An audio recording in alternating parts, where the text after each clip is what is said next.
દિલ્હીમાં ધરણા કરશે। જૂની પેન્શન યોજનાની માંગ સાથે શિક્ષકો ફરી મેદાનમાં આવ્યા।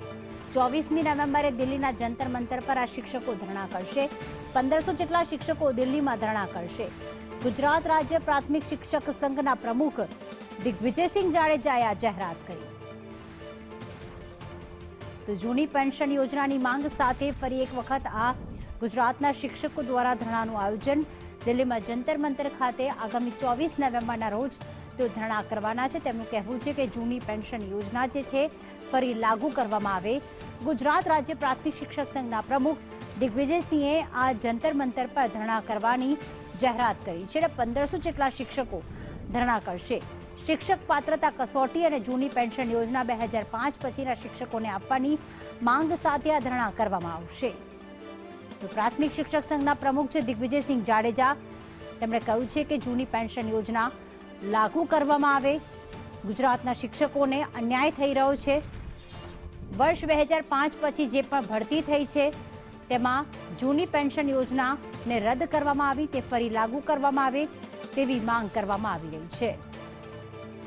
નવી પેન્શન યોજના તેમને સ્વીકાર નથી। જૂની પેન્શન યોજના લાગુ કરવામાં આવે તેવી પ્રમુખે માંગ કરી છે અને કહ્યું છે કે 1500 જેટલા શિક્ષકો દિલ્હીના જંતર મંતર ખાતે જશે અને 24મી નવેમ્બરે સરકાર વિરુદ્ધ ધરણા કરશે। પ્રાથમિક શિક્ષક સંઘના પ્રમુખ દિગ્વિજયસિંહ જાડેજા અમારી સાથે ફોન લાઈન પર જોડાઈ ગયા છે। દિગ્વિજયસિંહજી નમસ્કાર, સ્વાગત છે આપનું સંદેશ ન્યૂઝમાં। આપને પહેલા તો આપના માધ્યમથી જે અમારો કાર્યક્રમ છે એ અનુસંધાને ફોનો લેવા માટે હું આપનો ખૂબ ખૂબ આભાર માનું છું અને ગુજરાત રાજ્ય પ્રાથમિક શિક્ષક સંઘને અખિલ ભારતીય પ્રાથમિક શિક્ષક સંઘ દ્વારા જે કાર્યક્રમ સમગ્ર દેશના તમામ રાજ્યોના શિક્ષકો જે ટેટ પરીક્ષા જે છે એ અગાઉ જે 10 પછીનાની ગુજરાતની અંદર સરકારે નિર્ણય કર્યા મુજબ એક્ઝામ લેવાય છે।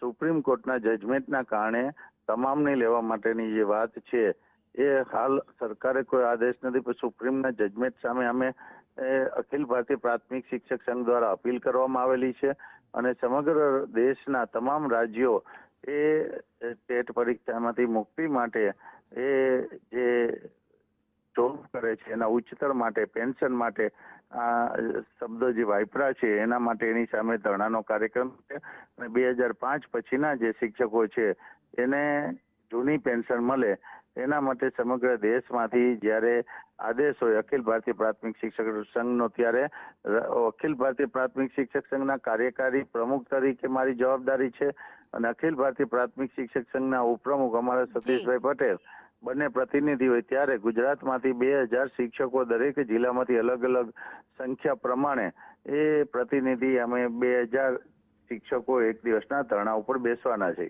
બિલકુલ, આભાર સંદેશ ન્યૂઝ સાથે વાત કરવા બદલ।